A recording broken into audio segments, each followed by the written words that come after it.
Right then, hello there, good evening, good afternoon, good morning, welcome one and all, wherever it is, whenever you are. My name is Paul, I'm also called Knick-Knack. I do the daily teaser set of quizzes on both YouTube, under the @MrCuddy2977 tag, and on my blog, Knick-Knack's Old Peculiar. I do quizzes, I talk about movies I've seen. I've caught The Conjuring, The Devil Made Me Do It just recently, and caught the far superior 2022 version of Hellraiser. I've also been watching some TV shows. I've been watching Star Trek Strange New Worlds first series, and it's got to be said that sixth episode is really rather strong, very strong indeed. I've also been watching the reconstructed reanimation of classic Doctor Who series, The Abominable Snowmen. I caught episode 1 last week, yesterday, Monday the 14th, and I caught the second episode. I wanted to tell you exactly what I thought about it.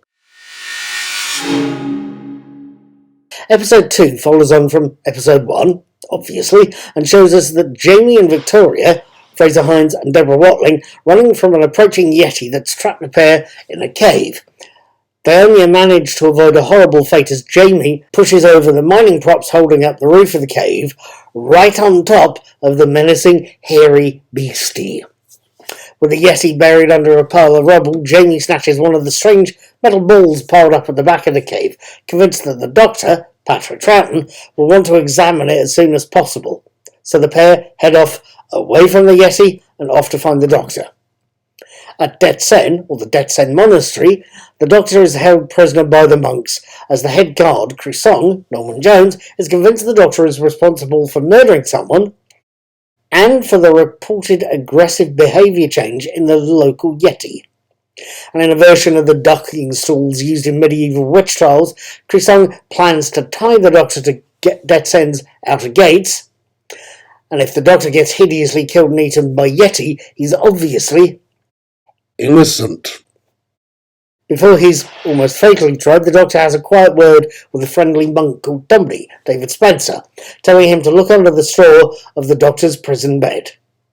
Dombey does exactly that, and, unnoticed by his fellow monks, finds the monastery's sacred bell, the Ganter, and rushes off to have a very quiet and desperate word with the abbot. Now, I've seen the second episode of The Abominable Snowmen. And you're possibly going to be asking me stuff, aren't you? How was the episode? How's the animation looking? What do I think of the ever so cute Yeti? Are tomatoes a major feature? Let's answer that last question first. No, there are no tomatoes. Or possibly I should say yes, there are no tomatoes. Tomatoes are not a feature of either the episode or the story so far, unless they were on the catering trucks feeding the crew whilst filming, something I honestly couldn't tell you. Maddening burbling about fruit aside, yes, this is another great little episode. It's moving the story gently forward in that it's got the Ganter, the bell, back to the monks. It's got Edward Travers talking to at least Jamie and Victoria. There's an irony there. Jack Watling, the man playing Professor Travers, is of course the father of Deborah Watling, who's playing Victoria, so it's a nice bit of nice way of keeping casting in-house. At any rate, the animation itself looks superb, as it does in the first episode. The overall sound quality is great.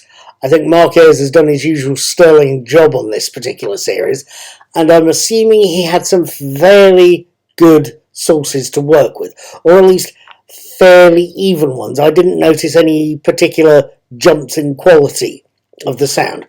The story itself, as I think I've said earlier, is getting moved forward. The Doctor makes a friend of Tomley, we get to meet the abbot, we get to see more of the Yeti, and those of us who've seen the Web of Fear will notice, even in the cartoon version of the Yeti, that there are differences in design between this first generation and the later generation.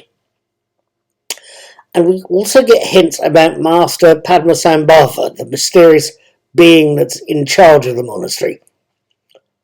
I think we're going to see more of him later. There's also quite possibly a little bit of a deliberate in-joke, a little bit of fan service, they're calling it these days. I mentioned in my review of episode 1 that the animators had drawn the monks, originally played by English actors, to seem more East Asian, which is fair enough. One can have your doubts, and I certainly do, but it's fair enough. It's all good, to coin a phrase.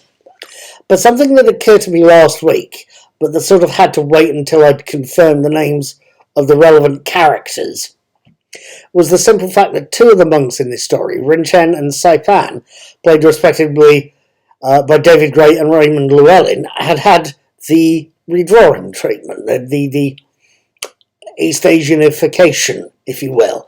They're both played by English actors who look very English in the original still surviving episode 2.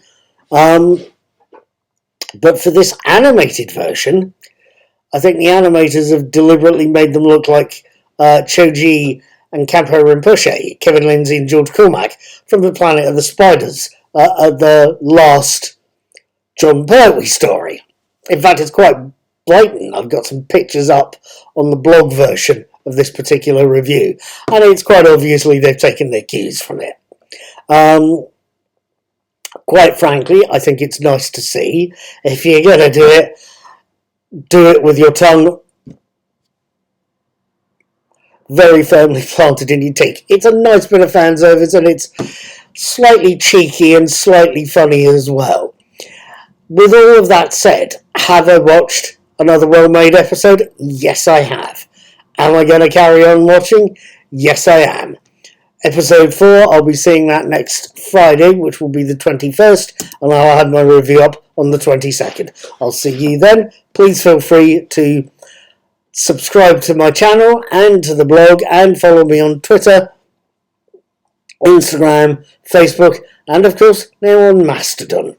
I'll see you later. Look me up, have fun, be good, take care, and don't go too flat.